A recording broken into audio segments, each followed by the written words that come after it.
কুসুমের কথা ভাবো, সোনের সাজে তুমি কিন্তু দারুণ মানাবে।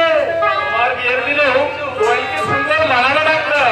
আরে মানাবেই তো, ডাক্তার যে তাকে ভালোবাসে, আর ভালোবাসার ধরেই তো অনুরাগীর প্রতীক। হ্যাঁ হ্যাঁ, তুমি ঠিক কথা বলেছো।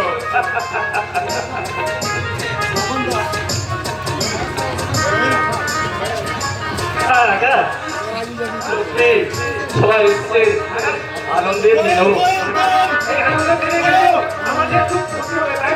হ্যাঁ অবশ্যই। পেলামও আছে তো। এই মিষ্টিটুকু আপনাকে খেতেই হবে।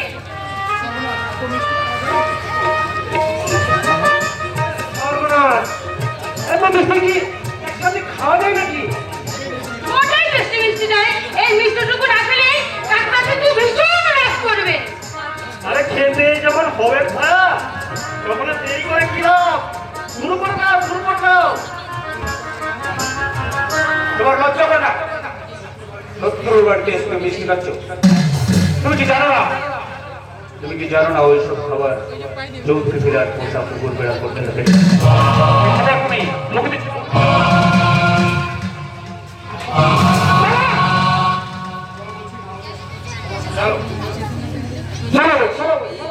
সবার সামনে বসে জুতো মারতে মারতে থাক বাবা, আমাকে জুতো মারতে গিয়ে আপনি আর এ বাড়ির পায়ে ধুলে পা দেবেন না।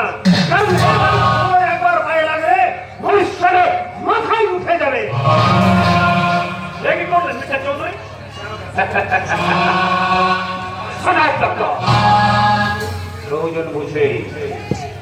প্রয়োজন বুঝেই আমি আমার ছেলেকে এখান থেকে সরিয়েছি। কিন্তু ঠিক কি কারণে দাঁড়িয়ে দিয়েছেন সেটা জানতে পারি কি? এত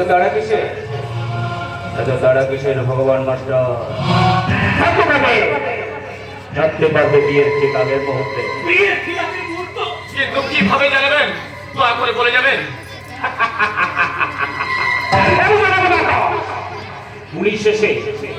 পুলিশ এসে তোমাকে অ্যারেস্ট করার সময় শুনতে খুবই ইচ্ছে করছে। তাহলে শোনো ভগবান মাস্টার, তোমার ভাই চরিত্রবান ভাই আমার বাড়িতে গিয়ে আমার মেয়ে ছেলেমেয়ের হাত ধরে তাকে ব্যর্থ করাচ্ছে।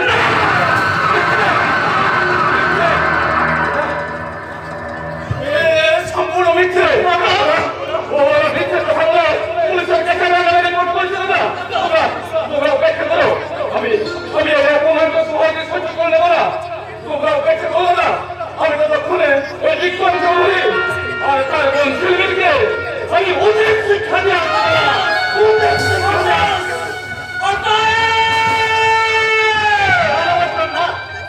পিছু দেখো না, প্রতিভা দেখিয়ে চলছে ছড়ের দিকে উত্তম গতিতে।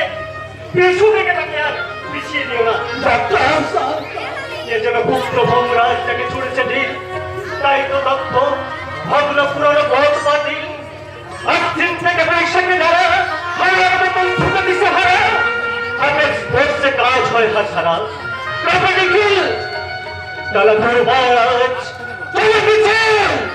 কবি আরো লিখলেন, আরো সংযোজন করলেন, একটি কথায় ব্যক্ত চেতনা আকাশ নীল।